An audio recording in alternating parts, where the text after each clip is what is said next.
bruschetta. I'm going to try to do this intro in Italian since Gino's not around that much lately. OK, so let me do it. Io sono Clodagh. Oggi facciamo due bruschetti, una con tomate. Who's laughing? E oregano. E l'altro con pesce e ricotta. Absolutely beautiful. I mean, we don't know what she said. It could have been anything. I'm making two bruschettas. Okay. One is a classic with the tomato and oregano, and then the other one is with peaches. Yes, I said peaches. Peaches and ricotta, which is so delicious together. You were just saying earlier, is it still a bruschetta if it's with peaches? And it is. It's so good. And no, I call it a bruschetta. Is it a bruschetta or a bruschetta? Let's throw that out there. It depends if Gino was here, he'd go bruschetta. Well, we were talking about this earlier on, and I think it's bruschetta. Yeah. Bruschetta. Bruschetta. You could call it tomatoes on toast. Let's call it tomatoes on toast. Yeah. OK, so for the peaches, I am cooking off the peaches in butter, right? And then I'm going to put honey in there and rosemary in there. It is so good. Ooh. When you've got your peaches, take out the stone, cut them into wedges. You do want them ripe. But if they're not ripe, here is a trick. Pop them in a brown paper bag, put a banana in there, and all the fruit love a banana, and they ripen up with it.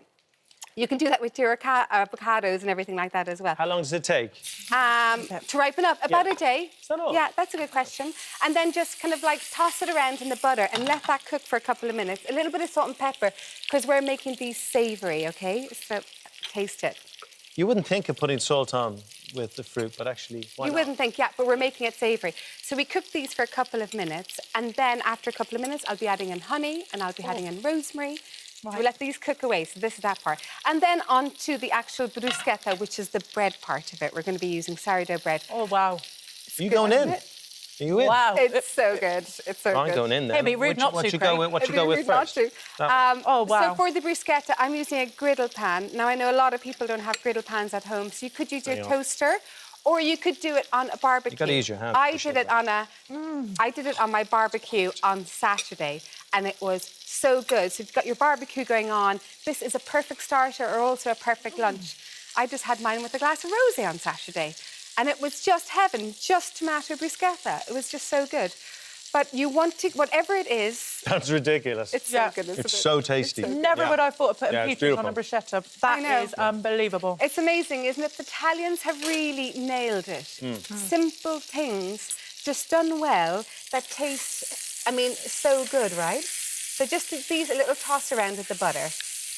Now, probably initially they wouldn't do this with butter. They'd probably do it with olive oil. But I have experimented with this recipe for so long, and it's the butter and the honey together that creates this kind of caramelly sauce with it. The cheese with the ricotta. Yeah, it's so just good. unbelievable. Yeah, I'm going to get onto that in a second. That's so good. So this is an important step right here when you're doing your bread. Your pan has to be smoking, just kind of like you two are today. And by the way, aren't they smoking today? You really are.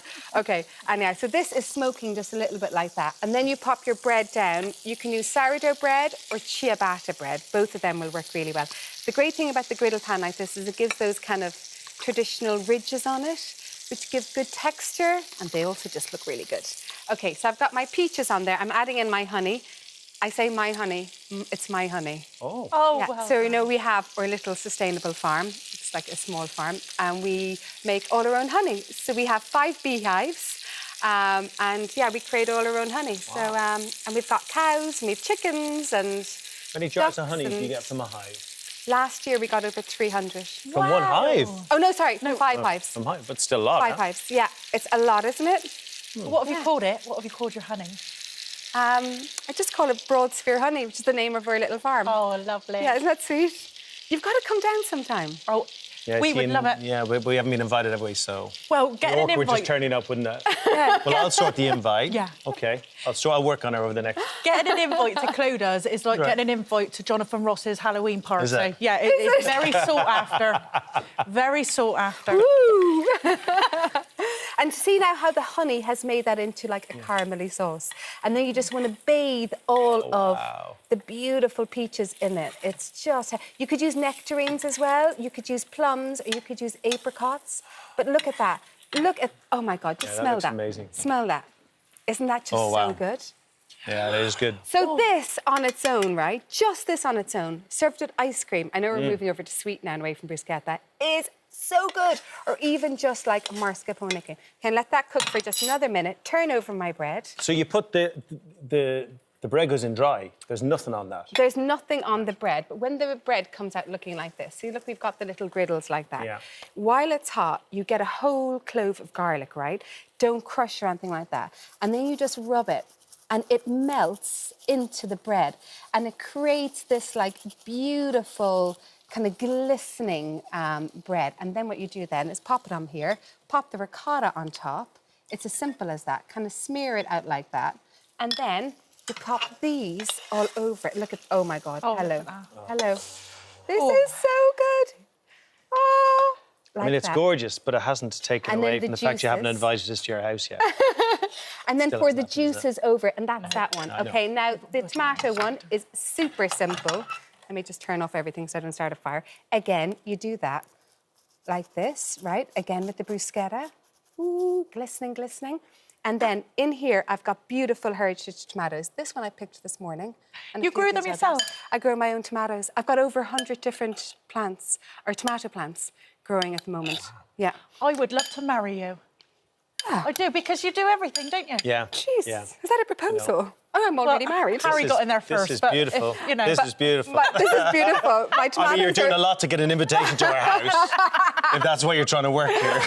OK, dried oregano I've popped in there. Balsamic vinegar. Oh, lovely. Olive oil. Now, dried oregano is one of those things that I discovered when I lived in Italy. And, oh, my God, it's so good with tomatoes. Better than fresh?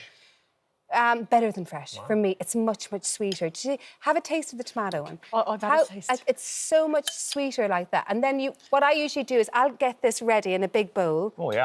Bring it out to the table, toast up my breads on the side, and then just kind of get everybody to help themselves. Can I ask you, Clodagh, how do you get over a disappointing tomato? Because we've all done it. We've all gone to the supermarket and gone, that's a goodie. And you take it home, it doesn't taste of anything. How do you know in the supermarket if it's going to be tasty? Well, usually if it smells.